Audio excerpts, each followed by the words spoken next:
तालचेर देउलबेड़ा ठारे बीजेपी तालचेर विधानसभा क्षेत्र एक गुरुत्वपूर्ण बैठक अनुष्ठित हो बीजेपी ढेंकानाल लोकसभा क्षेत्र संयोजक प्रेमानंद जेना जोगदे अनुगुल जिला तथा तालचेर पर प्रधानमंत्री नरेंद्र मोदी सेवा एवं कल्याणकारी योजना और केंद्र मंत्री धर्मेंद्र प्रधान प्रयास होता विकासमूलक कार्यर एक प्रचार पत्र को नहीं तालचेर समस्त घर घर बुलाया बीजेपी कार्यकर्ता को परामर्श देते। नरेंद्र मोदी सरकार सेवा सुशासन एवं गरीब कल्याण 10 वर्ष तालचेर सबुठु बेसी लाभदीन बोली से कहते। एही समस्त कार्यर सूची मोदी ग्यारंटी को नहीं तालचेर सबु घर को जीव बीजेपी बोली से कहते। तालचेर विधानसभा क्षेत्र बीजेपी नेता काळंदी सामल जोगदे अनुगुल जिले में जल जीवन मिशन ने 2 लाख ऊर्ध्व घर को पाइप जोगे पानी कनेक्शन प्रधानमंत्री आवास योजना रे सहरांचल 5670 जन को घर ग्रामांचल 56,771 घर प्रधानमंत्री गरीब कल्याण योजना रे जिले में 9,60,000 लोगों को मासको 5 केजी मागणा चाउल स्वच्छ भारत योजना रे 2,49,457 परिवार को शौचालय प्रधानमंत्री उज्ज्वला योजना रे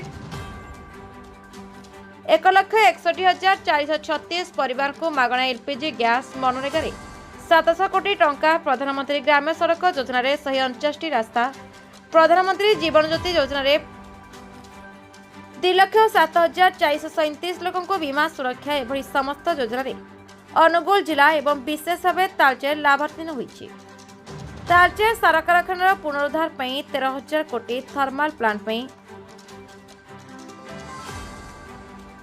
10,000 कोटी कटक संबलपुर जातीय राजपथ तालचेर डुबुरी जातीय राजपथ से जिलार समस्त जातीय राजपथ को 4 लाइन हजार हजार कोटी व्ययबराद अनुगुल सुकिंदा नूतन रेल लाइन तालचेर बिमलागढ़ नुआ रेल लाइन प्रचुर अर्थ एभली विभिन्न विकासमूलक कार्य मोदी सरकार ग्यारंटी बोली श्री सामल कहते। जिले में मोदी सरकार डीएमएफ फंड गठन कर वार्षिक 1,000 कोटी ऊर्ध्व जिलार विकास देते।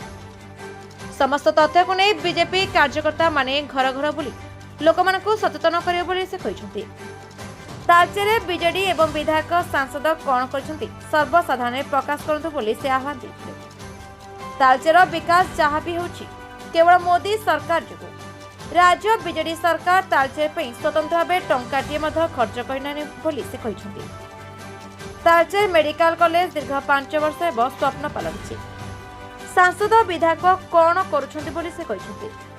आज कर्मशाला विधानसभा विस्तारक भक्तवत्सल बस्तिया संयोजक समस्त 6टी मंडल प्रमुख शताधिक कार्यकर्ता उपस्थित थे।